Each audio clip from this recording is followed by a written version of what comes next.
the Black Mambas anti-poaching unit is, as you say, all women, and they are unarmed, and they dress in camo, and they walk on foot through areas that have all of the large animals that you would expect to see on a safari. So the Big Five, as they're often called.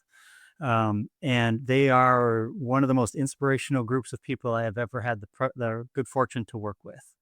They have two main goals. One is to be the bobbies on the beat, as they say in English, or in England rather, where they're out patrolling the fence line and looking for any incursions, any snips of the fence. They'll detect those snips, repair those snips, and then stop the aggression from people who are going in to hunt illegally or to take things from the protected areas.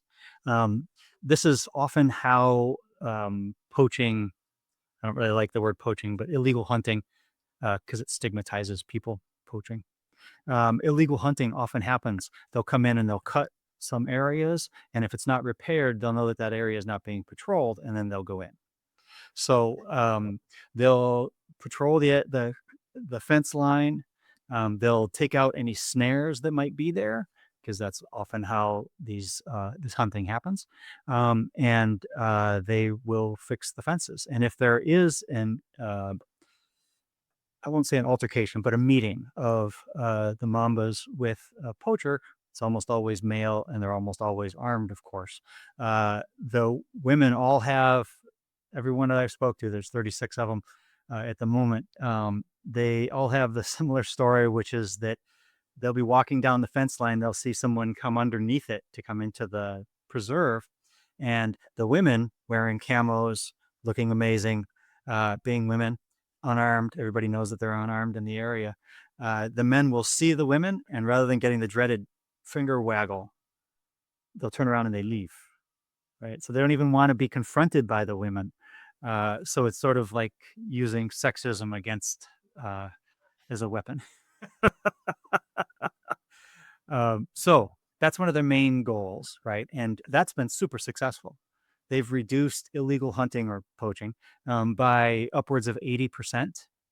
They've reduced rhino poaching in the area dramatically, such that they haven't lost a rhino in many, many years on their lands, while all of the rest of the areas around there have. It's been many, many years. I don't know the exact number, but it's at least 6, it might be 7 or 8, which is remarkable because this includes the peak poaching times. So, you don't always have to have guns to stop people from doing things they shouldn't be doing. The second goal that they have is to change the hearts and minds of people in the communities that surround this protected area. Because the best way to prevent illegal actions is to stop people from wanting to do them, right? So Yeah. they've been very involved in trying to reach out to the communities, and they have an education program, a whole series of education programs with kids, with the elderly women, with people in the communities, and that series of relationships have changed how people view wildlife, protected areas, and poaching pretty dramatically. And I know this because I did the study. It's been demonstrated. And so they've changed the communities around where they live and work. What a fantastic story. Hmm. Yeah, we certainly need more of that. So I guess people can check that out. Where would they find this group, and maybe if they want to contribute in some way, shape, or form?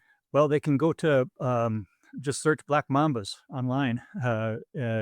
You can do Black Mambas anti-poaching unit in particular, and they'll come up in a moment. There are so many videos and movies and websites that have been made about them. You'll find their main website.